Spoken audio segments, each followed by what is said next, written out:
ओम तत्सत। श्री कृष्णाय नमः। श्री कृष्णाय नमः।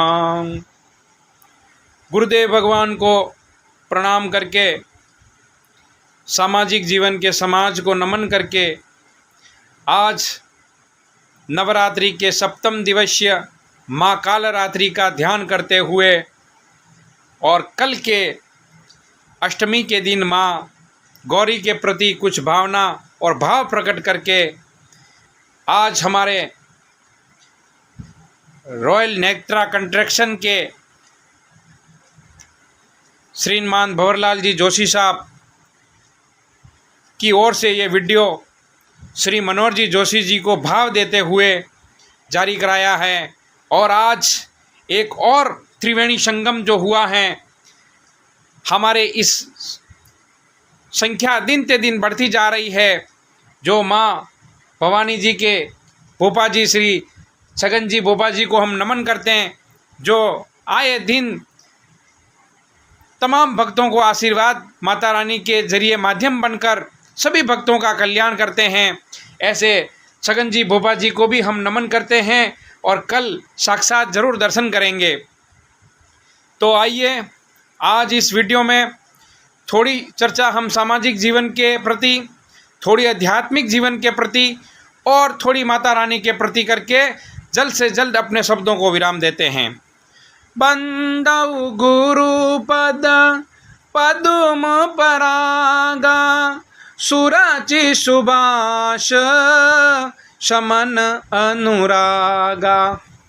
ये रामचरितमानस की चौपाई है और इसमें कहा है कि बंदौ गुरुपुद पद्म पुरागा, बंधन यानी गुरु के बंधन में रहकर हमारे जीवन की शुरुआत करनी है। भक्त प्रेमियों, गुरु के बिगर जीवन शुरू ही नहीं करना है। आज हम जानते हैं कि बिगर गुरु क्या लिया हुआ मंत्र ये दोष माना जाता है, और जाने बिगर किसी भी माला पर फेरा गया मंत्र जीवन का काला करता है। तो ये हमें ध्यान रहे कि बिगर गुरु के द्वारा लिया गया कोई भी मंत्र हमें जाप नहीं करना है, और जाने बिगर किसी भी माला पर कोई भी मंत्र नहीं फेरा जाता है। ये हमारे जीवन में उल्टा हो जाता है। साथियों, मेडिकल स्टोर होता है और आप बीमार पड़ गए तो आप ये नहीं कर सकते उस मेडिकल में जाके कोई भी गोली आप उठा के खा लो। जब तक डॉक्टर लिख कर ना देवे और फिर मेडिकल स्टोर वाला उस पर्ची को पढ़कर आपको गोली ना देवे, तब तक आप के वो फायदेमंद और लाभदायक नहीं होती हैं।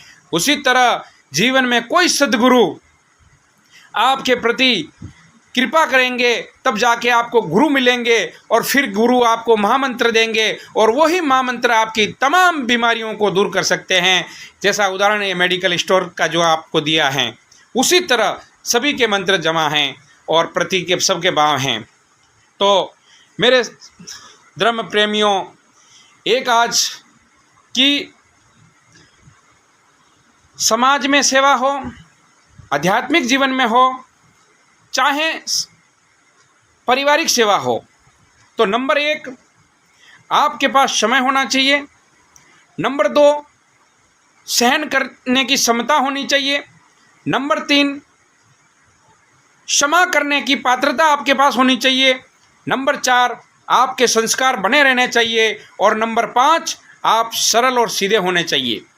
अगर ये 5 बातें अगर आपके अंदर है तो आपको 5 चीज़ों का सामना पहले करना पड़ता है। एक, सबसे पहले आपको आपके पत्नी का सामना करना। नंबर 2 आपके परिवार का। नंबर 3 पड़ोसियों का। नंबर 4 गांव वालों का। नंबर 5 समाज वालों का। ये 5 चीज़ों का आपको सामना करना है, और इन 5 चीज़ों से तभी आप जीत सकते हो जब ये पहली 5 चीज़ें आपके अंदर उतार लोगे तो ये फील्ड में आना है। अन्यथा इस समाज के फील्ड में आपको कदम ही नहीं रखना है। दाल भात खाओ और अपने घर में मस्त रहो। तो इसलिए मैंने जो 5 चीज़ें बताई है, इसको आप ध्यान में ले लीजिए। चाहे समाज सेवक हो, चाहे पदाधिकारी हो, कोई भी हो, इन चीज़ों को आप अपने अंदर उतार लो। तो आज हम जानते हैं कि माँ कालरात्रि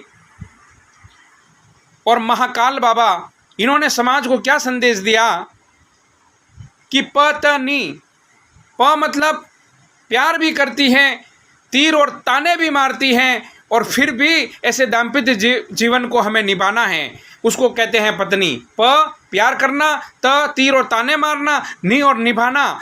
ऐसे दाम्पत्य जीवन में बाबा कहते हैं कि आपको इसको निभाना है और इसको आदि अनंत काल तक लेके चलना है, क्योंकि मैंने मेरा पहले भी एक परिवार गंवा चुका हूँ, अब दूसरा परिवार आया है और ये विकराल रूप लेकर धारण काल रात्रि का आज रूप बनाया है। तो बाबा पैर तले दबे दबकर और अपनी पत्नी को मनाते हैं। माता रानी उसी समय जान जाती हैं कि मेरे पैर दबे कौन हैं। तो ये एक समाज को संदेश है, अपना घरों को बचाना है। तो जो आप बाहर 30 मार खा हो, अध्यक्ष हो, मंत्री हो, कोई भी हो, पर घर में आके आपको नमन करके अपने जीवन काल के संबंध करना है। तो आइए, कल अष्टमी मनोहर जी जोशी की ओर से भाव भरा निमंत्रण लेकर आया हूँ। तमाम भक्तों को, अपने परिवार सहित अड़ोस पड़ोसियों को, अपने प्रियजनों को, सभी को अपने माता रानी के प्रति मुंबई गणेश भवन में महाप्रसादी के प्रति, महादर्शन के प्रति आप सभी को आना है और उस महाप्रसाद के एक एक दाने को, अन्न को ग्रहण करके हमारे मनोहर जी जोशी साहब के संकल्प को पूरा कराना है। और सभी भक्तों से यही निवेदन है, अन्न का एक भी दाना छूट न जाए, क्योंकि दाने दाने पे दाता राम का नाम है। अजगर करे न नौकरी चाकरी, पंछी करे न काम, सब भूखा प्यासा कोई न रे, सबके दाता राम। हर एक दाने पे या किसी एक दाने पे दाता का नाम है। वो एक भी दाना आपने उस प्लेट में झूठा छोड़ दिया तो पता नहीं उस दाता आपके अंदर से निकल जाएंगे और फिर आपकी आने की, वहाँ जाने की सारी सेवा आपकी व्यर्थ हो जाए। इसलिए प्लेट में एक भी दाना झूठा ना छूटे और उस तमाम महाप्रसाद को ग्रहण करके अपन ले। तो आइए, आज जानते हैं कि माँ गौरी कौन है और माँ गौरी ने क्या दिया है। माँ गौरी एक गाय का रूप है जो कैलाश में सजती थी, तैयार होती थी, और उनकी दासियाँ जब उनको तैयार करती थी तो कोई भी गण अंदर चले आते थे। तभी उन्होंने कहा कि माता, एक आप भी सुरक्षा गार्ड कोई रखिए। तो उसी समय माँ का ध्यान आया और माँ ने गौरी, गो मतलब गाय और री मतलब एक स्त्री का पीछे वाला री लिया है।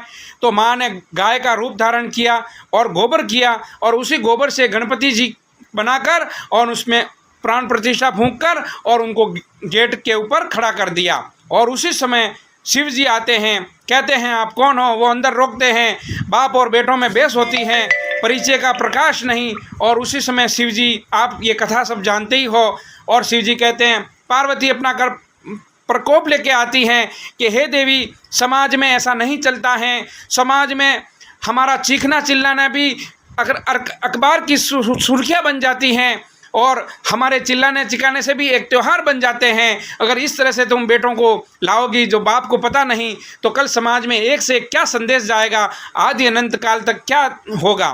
तो ऐसा नहीं होता है। तब फिर भगवान महादेव जी जो कुछ कार्य करते हो, आप ये कथा सब जानते हो। तो गणपति जी फिर माता गेट के ऊपर लेके आई और फिर बाबा ने अपना सही रूप देकर और उनको फिर घर के अंदर लाए। तो सर्वप्रथम गणेश जी कौन लाए कि सर्वप्रथम गणेश जी माता पार्वती ने उनको जन्म देकर गेट पे लाए और फिर बाबा उनको घर के अंदर लाए। फिर यह आदि अनंत काल तक त्यौहार हम मनाते जा रहे हैं, करते आ रहे हैं। माँ गौरी एक गाय का रूप, गाय इस पृथ्वी का रूप। अगर ये अष्टमी को भंडारे क्यों किए जाते हैं कि जो कोई अगर गाय की सेवा नहीं कर सके तो आज ऐसे अष्टमी के महापर्व पर भंडारे करके इस गाय माता के प्रति, गौरी के प्रति ये सेवा दें, ताकि इस पृथ्वी को बल मिलता है कि मेरी इस पृथ्वी पे हवन, यज्ञ, अन्नदान, सेवाएं होती रहती हैं। इस पृथ्वी को बल मिलता है कि हाँ, अभी तक मेरे पे जो भी भार हैं वो भार नहीं, मेरा एक उद्धार, जो भी मेरे बच्चे हैं वो अच्छे कार्य कर रहे हैं। अन्यथा ये सारी चीज़ें बंद होती हैं। तब ये घबरा कर फिर ब्रह्मा जी के पास जाती हैं और कई बार जा चुकी हैं, ऐसा हुआ है और हमने देखा है। इसीलिए इस अष्टमी के भंडारे पर हम तमाम भक्तों को मिलकर मनोहर जी जोशी साहब के संकल्प को पूरा करना है। और याद रहे, कल अष्टमी अपने कार्य को देखते हुए इस धर्म के कार्य में आगे बढ़ चढ़कर इस गणेश भवन मुंबई में आना है और महाप्रसाद और प्रसादी का लाभ लेना है। तमाम भक्तजन मिलेंगे और सगे संबंधी मिलेंगे, एक दूसरे का परिचय होगा, सालों भर से मुलाकात होगी। तो बहुत ही अच्छा ये सराहनीय कार्य मनोहर जी जोशी साहब को बहुत बहुत धन्यवाद देते हैं। और वहाँ के गणेश भुवन के तमाम भक्तजनों को भी हम धन्यवाद देते हैं, जो आए दिन भक्तों के प्रति भावना रखकर ऐसे ऐसे कार्य करवाते हैं। तो मैं बहुत बहुत धन्यवाद भंवरलाल जी जोशी साहब को कि आज का ये वीडियो जारी करवाया। मनोहर जी जोशी साहब को नमन करते हैं। और आज साथ में एक बहुत ही अच्छे दर्शन छगन जी भोपा जी को भी हम नमन करते हैं कि आप भी एक से एक भक्तों का माता रानी के माध्यम से आप अपना आशीर्वाद दिलाते हैं। तो हरि बोल। मिलते हैं कल अष्टमी के पर्व पर माता गौरी के प्रति महाप्रसादी महाआरती में। जय हो, हरे कृष्णा, हरि बोल।